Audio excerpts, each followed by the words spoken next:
The Mind of Your Business podcast here with your host, Champ Ron. I'm excited about today's guest here on episode number 125. We're moving right down the line.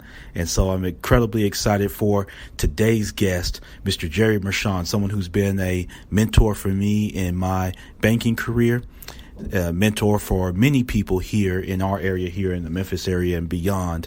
And we're going to listen today as Jerry shares a lot about his personal and professional background in sales, operations, and employee engagement, particularly in the banking arena, where he has trained many and helped bring out the very best in successful people in business and beyond. And so check him out. Make sure you connect with him on LinkedIn. But Jerry Mershon, who is the president of RondJay, Inc. and owner of NZone Sports there in Middle Tennessee. Check it out, y'all. What we do here is go back.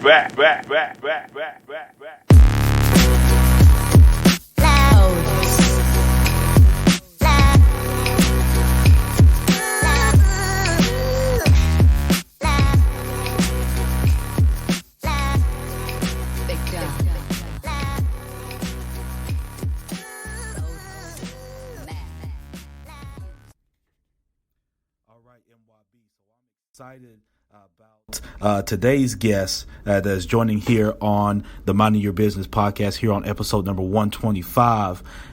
I have someone that, at least for me and for many others, hold this gentleman, this brother in very high regards and owe a lot of the progression of our careers to this individual as someone that helped spark the mindset of learning and developing your career.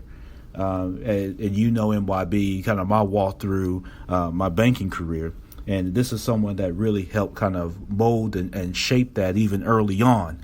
And so I'm very excited to have Mr. Jerry Mershon, who's the president of RondJay, Inc., joining us from Middle Tennessee. Those of you that I've talked about, I'm here in Memphis, and so Nashville, Nash Vegas. And so that's where Jerry currently is, Mr. Jerry Mershon. Jerry, are you there? I am, Ron, and I thank you for giving me this opportunity now. You put me on this great pedestal. I hope that I don't fall off of it. No, I know. Hey, you helped build it, so I know you're not going to fall off of it.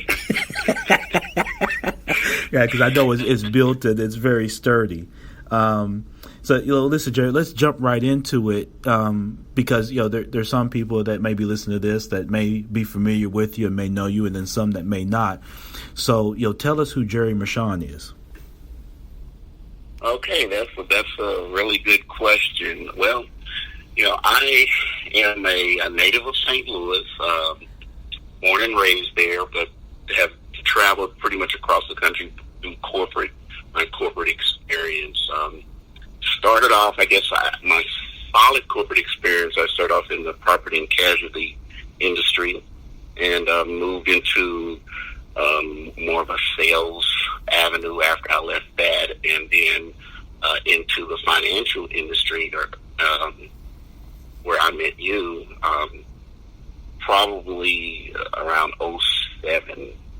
It's ironic because I moved into the financial industry of banking right at the time of the Great Recession. That makes a lot of sense, doesn't it? Right. So, and then from there, I spent about 7 years in the financial industry, in the banking world, and then decided for the third time to go back out and get back into my entrepreneurial ambitions and going from there. So that's a little bit about me. Family man, have 2 boys, grandchildren. I got the whole gamut. So yeah, as I used to say in my class, I've been around the block. I walk now instead of run. Right. and also, you were a collegiate athlete as well, right, Jerry? I was, yeah. Sometimes you forget about that when you haven't done it in a while. Yeah. But yeah, I did. I competed with the University of Tennessee in track and field. Okay.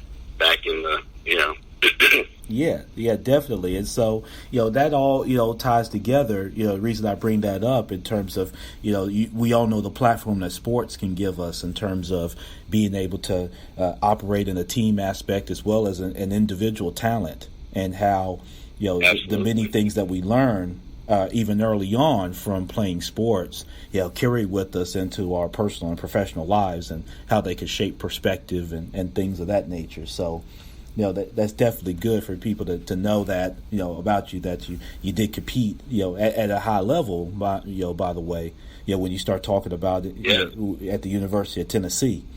So, as you transition through your career, Jerry, walk us through or kind of unpack for us, how you kind of developed your own kind of personal philosophy. Because I've always known you as someone that's, had a really deep passion for helping people and helping people develop.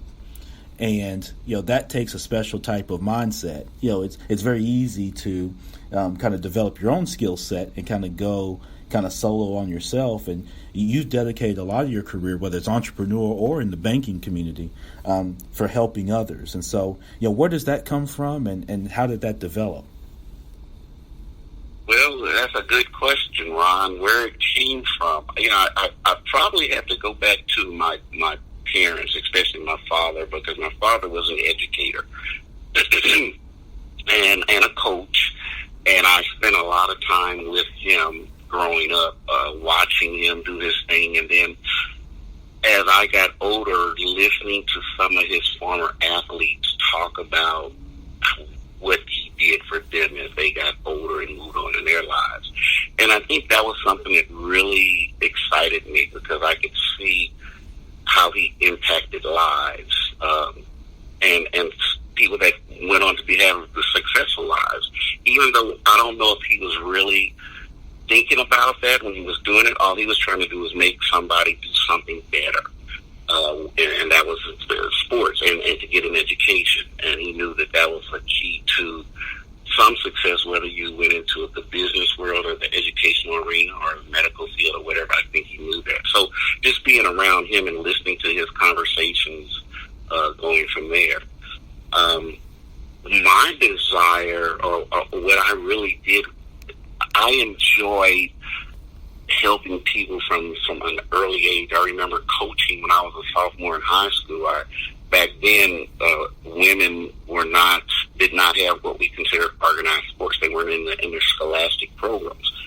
And so they didn't have coaches for a lot of the women's sports. It was almost a voluntary type situation. So I remember my first stint was I was a sophomore in high school, and the girls that wanted to compete in track and field asked me and a couple of my friends if we would help coach them to prepare them for the meet. And I'm like, sure, I'll help you.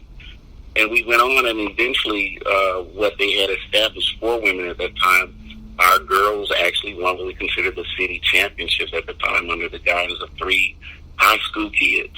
And that kind of lit the fire, because I was like, wow, this is really cool. I can really see where I have an impact on something and it becomes successful. And I think it just went from there. Yeah, definitely. And so, as you took that into kind of your early career, and then, as you mentioned, transition into the financial industry, in financial banking, did you start off kind of in sales and then transition into training, or were you always kind of into training and coaching kind of in the beginning of your professional career? No, I actually, when it comes to the banking side, I started off in the sales arena. Yeah. In a branch, working as a branch manager and so forth, and then working from there, and then transitioning. And one of the things that I wanted to see, when you're in the field, because you're as a branch manager or as a manager in a department and so forth, that's was considered field in my upbringing. What I saw was so many people that had the skill set, but they may not necessarily know how to use that. And they may not have had the guidance or the leadership to help them get to where they felt they should be. And where it can make a positive impact and a success on the organization they're working for. And so when I start seeing more of that, it was like, okay, I need to try to do something that I can offer my skills and knowledge to people on a broader scale. How can I do that?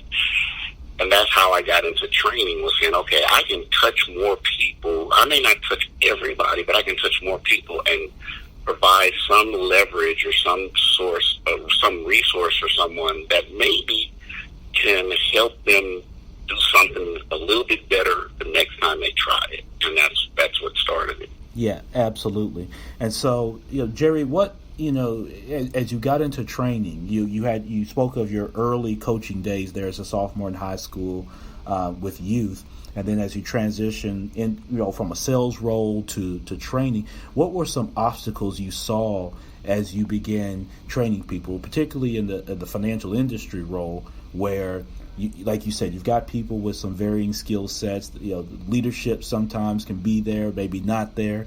Maybe sometimes the support of the culture is not always there for helping people groom. And so, how did you navigate, some of that? Because you and I both know that some institutions, don't always afford the best leadership, right? And the best and encourage the best culture holistically for development. So, how did you navigate some of that to still have that impact on people?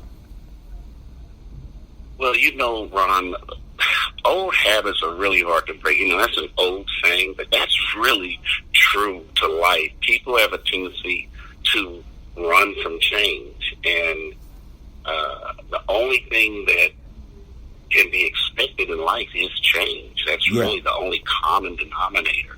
But we have a tendency to run from it. We hide from it. We don't want to. We get comfortable, and we want to do it like it was done. Right. Because we felt we have found some success in the way it was done. And that's probably the biggest obstacle when it comes to training and coaching, is that unless you get the person from you have to get them straight off of the delivery table and say, okay, now I got you, now I'm going to work with you. Exactly. Otherwise, they're going to bring some baggage. And so now it's your challenge is first to help them to lighten that baggage. Let's get rid of some of this first so that we can make room for some really new, great stuff that's going to really look nice on you. You're right. And that's how you have to approach it. That's probably the biggest challenge, is just getting people to let go of some of the old habits and look at something new. Yeah, absolutely. And Jerry, on this particular podcast where we're talking to entrepreneurs and we're talking to, people in the real estate field and, people that are freelancers, people that are maybe moonlighting, whatever it is that they're doing, I hope NYB community, you take that away, that, you have to be open to new ways of viewing the world. As the world evolves, you can't get so set into what you did yesterday or how it was done yesterday or how someone else did it yesterday that you become closed-minded. It's important if you're in the workforce, and then it's also important as a business owner or an entrepreneur that you're open to that further development. And, one of the things I want to ask you, Jerry, is, a lot of times, and you and I know this from our experience, that sometimes, within the organizations at certain levels, people feel like they don't need training and development. They feel that they've reached a certain level. And so sometimes you find people, a lot of times, I'll take this in the workforce, at the entry level, there's always that people see the need for training and development. They want to train people to perform tasks, right? And so, but then as people tend to groom through the ranks of an organization or just in their career, once they get a certain title or they feel like they have a certain influence, sometimes they become a little hard-hearted to training and development for themselves and even sometimes for their area and for their people. So, I know that's something that you experience. So, walk us through the importance of coaching and development throughout your life cycle, whether it's in your business, whether it's in the workforce, or even both combined. Well, that's really a good question, Ron. What I have found, I use the analogy. I always use the analogy about the wheel. The old saying, "Let's not reinvent the wheel." And that's really saying, let's keep things as they are. Right. Let's not change. Everything's good, so why mess with it? And I always come back when someone uses that and says, okay, let's not reinvent the wheel, but let's find a better way of making it work for us. Yes. So, if you go back to the caveman era, and like say they invented the wheel and it was made of stone, well, if we continue to use a stone wheel, what would our vehicles look like? Right. So someone had to go in there right. and say, let me see if I can put some aluminum around this stone. Will it make the ride a little smoother? And then someone said, well, what if we put some metal around that aluminum? And then someone said, well, let's add some rubber to it, and then let's make that rubber wider and so forth, and then we get what we have. The wheel was never changed. It's still round. Right. We didn't reinvent it. We just made it better. Yeah. What happens is when people get to a point in their careers where they feel, I know it all, and because that's what they're saying when they say, I don't need anything else. I know it all. That means that they have stopped growing. And that's what I emphasize that once you stop growing, it's like anything in nature. We're in a world where there's a reason for things to happen, and in nature, and we are part of nature. Everything is growing, and when it doesn't grow anymore, it dies. It dies. Yeah. So once you get to a point in your life, in your career, and you say, "Hey, I know it all," you are at that point of recession. Now you're starting to transition into that stagnant period of life, and eventually you're going to fizzle up and blow away. Yeah. And so it's important that you have to keep in mind that there's something every day I can learn, or there's someone I can learn it from. And that's really what I emphasize with whomever, at what level, whatever stage of life you're in, that don't wake up in the morning saying there's nothing else for me to figure out, there's nothing else for me to learn, but wake up in the morning to be looking for something. What can I grab on today that's going to make my life better, someone else's life better, my society better, my neighborhood better, whatever it is that you're involved in, how can I make it better? And that's growth. Yep, exactly. No doubt about it. Our guest today, Jerry Mershon, president of RondJay, Inc. And so, Jerry, also with RondJay, tell us how that came about. And I know that you've had other times in your career where you've been a business owner and an entrepreneur outside of the workforce and things like that. So tell us how RondJay, Inc. developed and what people can expect, as they interact, with your company. Okay, that's great. RondJay, I started RondJay in 2017, and RondJay is basically an acronym for my sons, Rondell and Jason, and so I just started it up and created RondJay. Yes. And what the whole intent was to create an organization, one that I could pass on to generations that follow me. So my son, my grandchildren, their children, and so forth. So create an organization that can be passed on. And then what I wanted to do was create an organization that I can develop other organizations within that. So RondJay becomes the parent, and then I can go out and maybe, whether it's purchase a business or start another type of business and put it under the RondJay umbrella. And that's what I did. I went out and purchased a franchise, NZone Sports, which is a organization that works with youth in the sporting world. We do preschool enrichment programs, and we also do sports leagues in a light competitive format.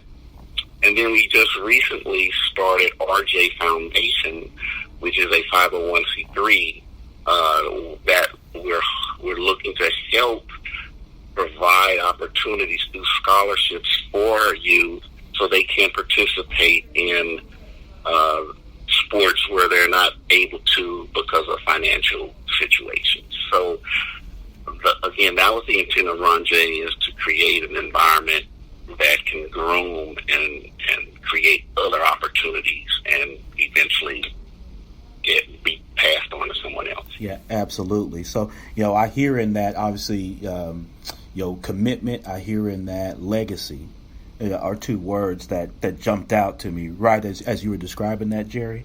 And so with NZone Sports there in the Nashville area, with the youth, is it open to any youth basically, or is it kind of maybe certain areas within the city that you're working in?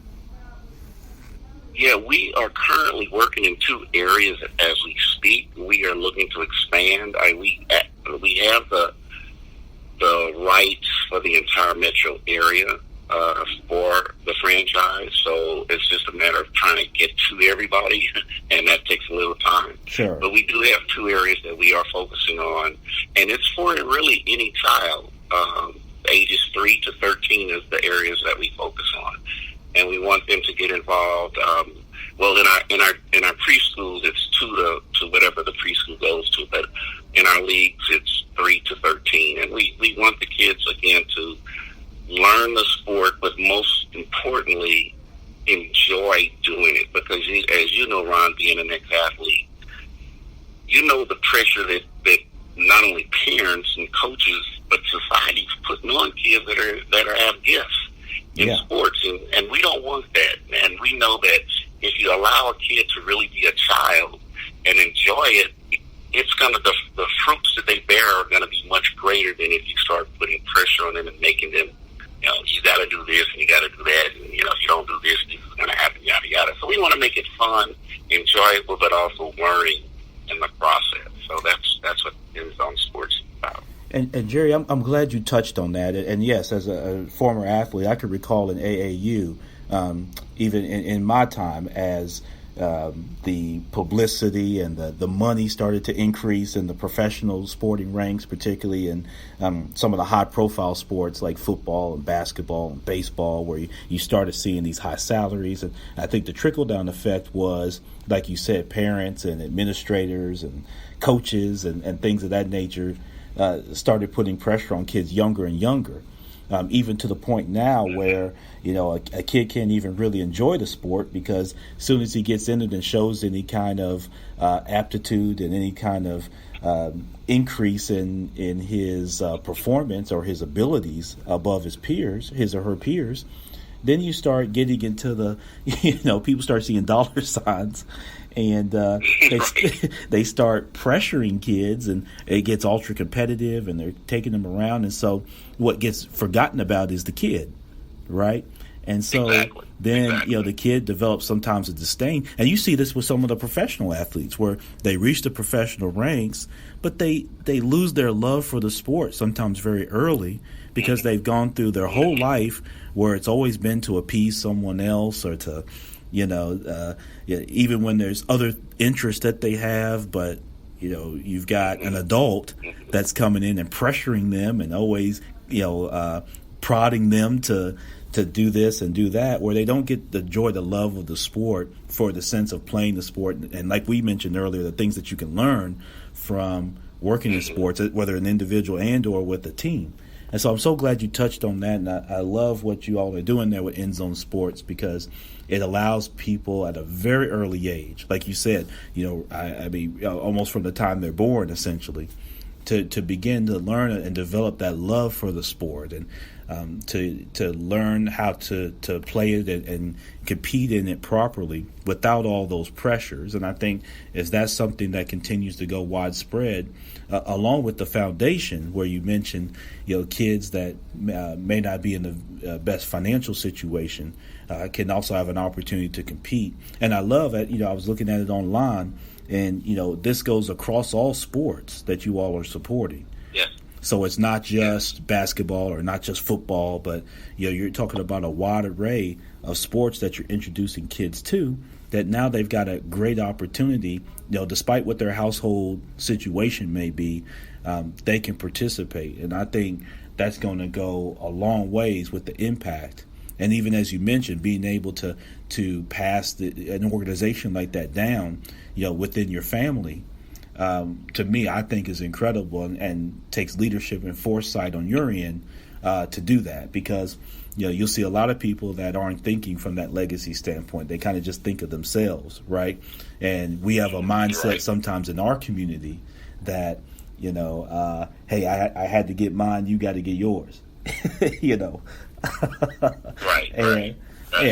And so we put every generation in a position to have to start over.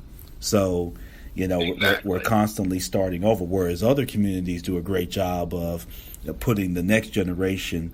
When that baton gets going, they keep running forward, and so every generation isn't starting over. Every generation is starting from where the last one left, and then they're constantly moving up.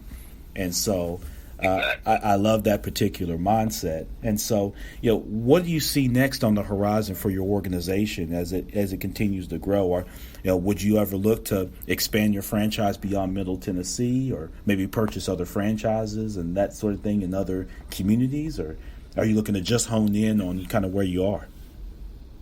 No, that's really a good question, Ron, because that's exactly what we're looking to do. We would love to go into some other communities outside of Middle Tennessee once we get to a point where where it's really moving in the right direction here, and to go into some other communities, because I know I've done the research and found that there are several cities, even in Tennessee, but there are several cities throughout that this type of organization, and I think it would be a really good opportunity to introduce it to those areas. Yeah, absolutely. So along with that, what do you see as next with youth sports? Obviously, every level is continuing to progress and kind of evolve. So what do you see with youth sports, and what do you see particularly with children, now that, there's so much media, there's so much influence now?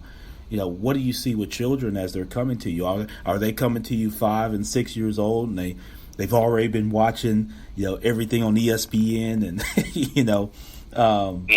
everything? And our children coming now with this notion of, I want to, be like LeBron James, and I want to, they already know his salary, and they already, you know what I mean? Or are you seeing maybe a trend where kids are a little bit more of an open book, and they're very eager to learn, and maybe they, with social media, maybe they haven't been exposed to that quite yet, and so they just kind of come to you very innocent and, kind of ready to go? Kind of walk us through where you're seeing the mindset of the kid. Well, what we're seeing, which is surprising, because I think about how exposed I was to sports growing up, and we didn't have parks and we didn't have organized sports. We organized ourselves in the neighborhood. Today, what I'm finding is completely opposite. Most children that we're seeing now have no exposure. Their exposure is to the video games, the laptops, the iPads, and that's what they have exposure to, and that's all they know. So a lot of them, basic skills. I can think about, Ron, when I was 5 years old, I could catch, throw, kick. I could do everything that could be done with a ball. Yeah. And now we're seeing children that are 10 and 11 that can't catch, can't throw. They have no skills whatsoever, no coordination, no eye-hand coordination. They have none of that because they don't do it.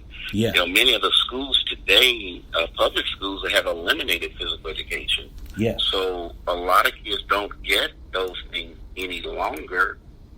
So when they come to us, they're like so green when it comes to sports, and that's the fun thing, because now it's like a aha moment almost every time you see them. Yeah. Yep, absolutely. And I could definitely see that. And I recall, coming up, like you said, by 5 or 6 years old, there was a lot of things that we could already do because in the neighborhoods we were doing them, like you said. Right. So by the time we got to school, we already kind of, and you kind of knew the kids in your neighborhood. You kind of knew who had skills and, and that sort of thing. And I think, like you say, that's different because, some kids now, their skill is in their thumbs.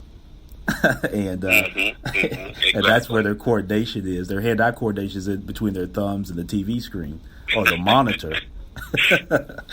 and not when they get outside. So again, I wanted to highlight that because that's where I think one of the strengths that I see with your organization is to help kind of take it going back to how it was in that sense can help spring forward in terms of getting kids active and getting them to develop skill sets earlier, develop confidence earlier. And that's a word that I think really centers around when I hear you speak, Jerry, and I think about interacting with you over the years is that building of confidence.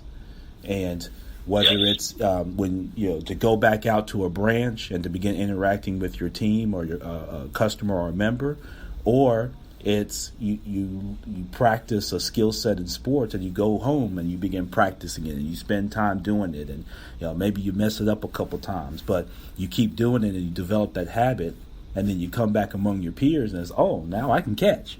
Now I'm confident that I can run. I'm confident that I can perform. And I remember playing basketball, and once you get to a high level, you recall, and I remember hearing Ray Allen, former NBA player, speak on this, that when he's missing shots, he doesn't focus in on missing shots, but how he's missing them. Even when he's making shots, if he's not confident or he doesn't like the way he's making them, he goes back. He's concerned. So, he's been on hot streaks where he's gone back to the gym not satisfied because he didn't like, he didn't have good balance. He said, hey, I'm making shots, but I don't have good balance, or my elbow wasn't in, or I'm not following through. I'm still making shots, or maybe I'm missing shots. So he doesn't focus in on the misses. He focuses in on, does he have the right balance, the right fundamentals? And so that's one of the things, again, that I take away, that notion of not just always living and dying with results as much as the process of getting there. And am I doing the right things? And you remember even seeing this in banking. You'll see people that perform very well at branches, but they don't have good fundamentals, right? They're benefiting from, they built a new neighborhood behind my branch, right? And everybody walks in the door asking for a HELOC, right? So they're the benefactor of that, but they don't have the good fundamentals. So then when that changes, right, the area settles and that sort of thing, or the demographics begin to change a little bit, so does their performance. And so, so I love how this all is kind of tying together. So, listen, Jerry, I really appreciate your time, man. I appreciate, and again, let me say this in a public setting, I appreciate, what you did for me for my career, in particular, because, coming in, like you mentioned earlier, with skill set and then the opportunity to develop and further that skill set, even when you don't always see it, it's interesting how you can go back and look back over your career, even though we both have so far to go.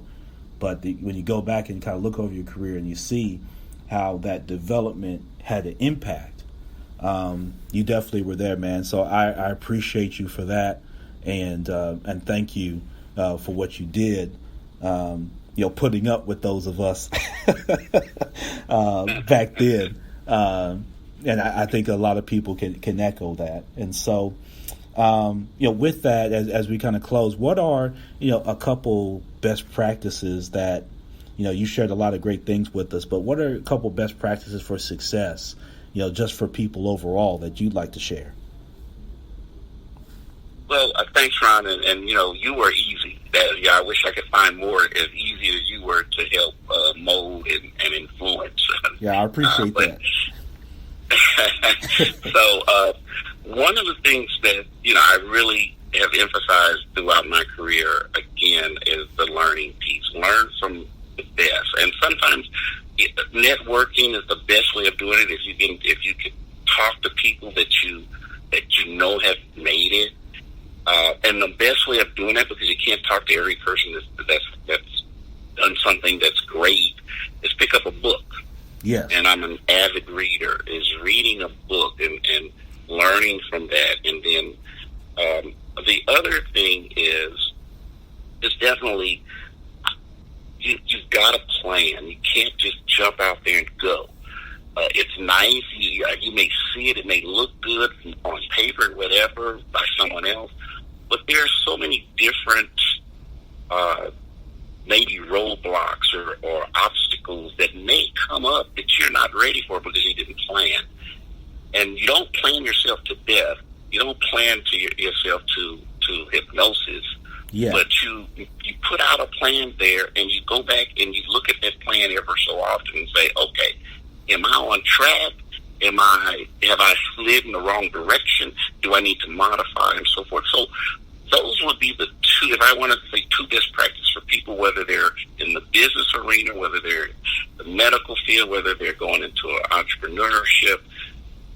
Learn from the best, and again, that's through reading books and articles and so forth, and make sure you have your plan down and going back to it as often as you think is necessary so you can get to the goal that you're trying to reach. Yeah, definitely. I think that's a great way to put that, great, impactful and concise way to put that, Jerry. And so, in closing, how can people connect, with NZone there in Middle Tennessee and with the RondJay Foundation? If people have an interest in more information or how they could get plugged in, what's a way for them to do so? Oh, it's very easy. You can go to our website. That's NZone, spelled with the letter N, NZone.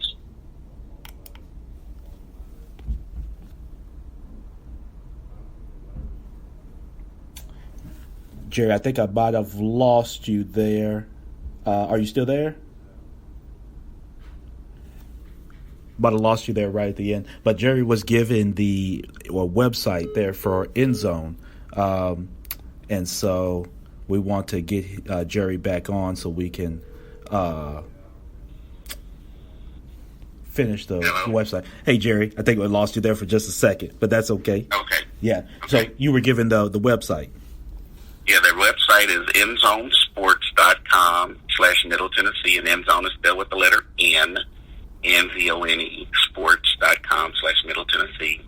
We can also be found on Facebook, and that's NZone TN on Facebook, and NZone TN on Instagram and Twitter. So that's how you find us. And I'll be happy. You can reach me by email. That's also on our website, and I'll be happy to talk to anyone that wants to talk to me. Yeah. Yeah, I like that. So, yeah, definitely NYB community. Make sure that you reach out again. NZone Sports, that's NZone, NZone with an N, NZoneSports.com/Middle Tennessee. And Jerry's contact information is there, as well as connect on the various social media channels. So, Jerry, again, man, I wish you and your family a healthy and prosperous 2020. Look forward to remaining connected. And thank you so much for taking time here on the Minding Your Business podcast. It's been my pleasure, Ron, and I wish the same for you and yours. Yep. Thank you so much. We'll talk soon. Very good. Okay. Bye-bye. That was Jerry Mershon, the president of RondJay, Inc., and owner of NZone Sports there in Middle Tennessee. So we thank him so much and appreciate his kind words and his encouragement even over the years and on the podcast. And NYB community, I hope that you took away great nuggets. You heard his two best practices. Learn from the best by reading. And plan. Have a plan that you can execute and that you can measure, and then revisit that plan often, and then reflect and celebrate even the small wins. And don't get so hung up on, quote unquote losses. Those are great lessons for you to continue to progress forward. So again, I'm your host, Champ Ron. This is the Minding Your Business podcast. This was episode 125. You can catch us, www.thenybpodcast.com, anywhere you listen to your pods. Check out our merchandise that's available there on the website as well. And we are powered by the Binge Podcast Network. Shout out to our flagship podcast, The Startup Life, by Dominic Lawson and his great wife, Kendall Lawson. We definitely appreciate all that they do to help us there with the Binge. Listen, I'm out. We'll catch you next time. Entrepreneurship, real estate, trending news. There's no business like minding your own. Peace. What we do here is go back.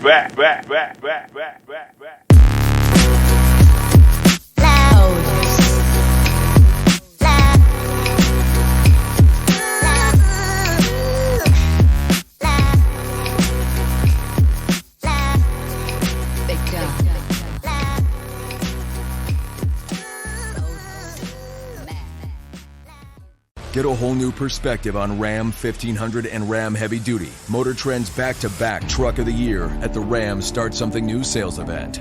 Now during Owner Appreciation Month, financing at $11,250 in total values on the 2019 Ram 1500 Classic Bighorn Crew Cab. Hurry in for great deals during the Ram Start Something New sales event. Financing for well-qualified buyers through Chrysler Capital. Not all buyers will qualify. Package values based on combined value of package items. Residency restrictions apply. Take delivery from dealer stock by 2/3/2020. Hey, welcome to What's Happening. And what's happening? Oh, what's happening, you ask? The $2 sausage McMuffin with egg at McDonald's. Ooh, so good. Ooh, savory sausage, melty cheese. And egg on a freshly toasted muffin For $2. And what's happening? The McDonald's app. Download it on your phone right now. So you can get up on some exclusive deals only available on the McDonald's app. Fist bump emoji out of here. Ba-da-ba-ba-ba. Prices and participation may vary. Cannot be combined with any other offer or combo meal.